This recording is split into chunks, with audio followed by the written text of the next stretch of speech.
Hello, femme de triomphe, j'espère que vous allez bien. Je suis Coco, votre coach en féminité. Aujourd'hui, nous allons parler de Yannick Yamanga, de Love is Blind France et de la volonté de le dépeindre comme étant un broke man par Netflix et consorts. Pourquoi? Parce que je suis loin de croire que les grammes n'existent que dans la communauté afro, mais je dois avouer, et vous aussi certainement, que la volonté de créer tout un narratif dégradant et stéréotypant envers les hommes noirs est un élément qui constitue voilà un outil de marketing en termes de buzz pour ces sociétés comme Netflix. Voilà, créer un narratif dans lequel on présente Yannick comme étant un homme qui n'a pas accompli grand-chose, entre guillemets, un faiseur d'effets spéciaux quelconque, c'est voilà enlever un petit peu la crédibilité qu'il peut avoir en tant qu'entrepreneur.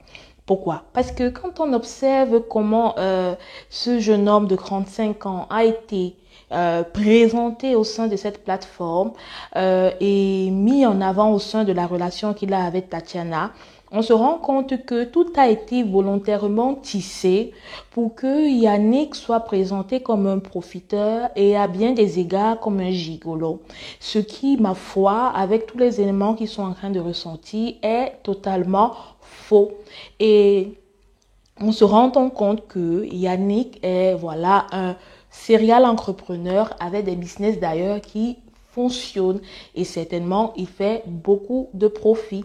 Mais quelle est alors la volonté de Netflix de présenter Yannick comme un broke man?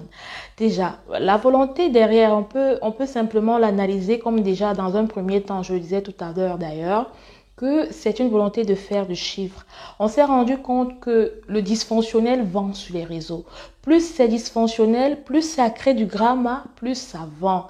Et davantage les noirs, voilà, ils se sont labellisés comme étant, voilà, les the grandma people.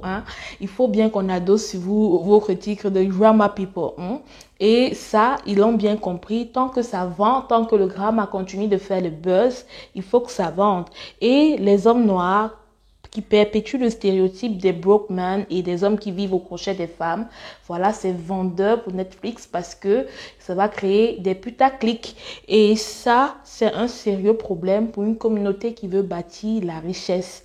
Et dans un second temps, on peut également analyser le narratif qui est posé sur Yannick, la volonté du narratif qui a été posé sur Yannick, qui est de présenter un peu Tatiana, sa copine dans la télé-réalité, comme étant voilà la strong black woman. Je la présente ici comme une black woman parce que c'est un peu le black love qu'on a voulu nous vendre au sein de cette plateforme. Pourtant, Tatiana n'est pas une femme noire, c'est une femme métisse. On veut présenter Tatiana comme étant le Graal pour Yannick parce que voilà, elle est métissée, elle est claire de peau. C'est-à-dire, on joue sur tous les tableaux de bord des stéréotypes au sein de cette communauté. Une femme claire de peau, une femme qui a de l'argent. Donc, tout le Graal pour lequel un homme dit qui ressemble à Yannick, on va dire comment physiquement, aurait de l'attirance pour. Donc, quand on fait dans le cocktail de tout ceci, ça crée donc une structure, voilà, dégradante pour un homme noir comme Yannick. On le positionne comme un profiteur, on le positionne comme quelqu'un qui est incapable de construire des leviers de richesse qui vont l'amener ou qui vont perpétuer voilà, le old money.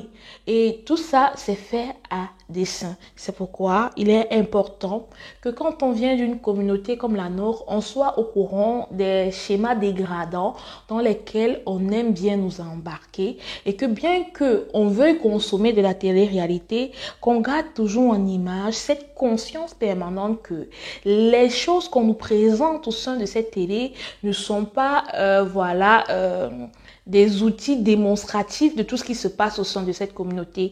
Parce que c'est une communauté également au sein de laquelle il y a des hommes multi-entrepreneurs comme Yannick qui ne sont pas des broke men et qui sont des hommes qui bâtissent la richesse, qui font des prestations oufissimes pour leurs clients et qui sont des multi-entrepreneurs. D'ici à là, portez-vous bien, femme de triomphe.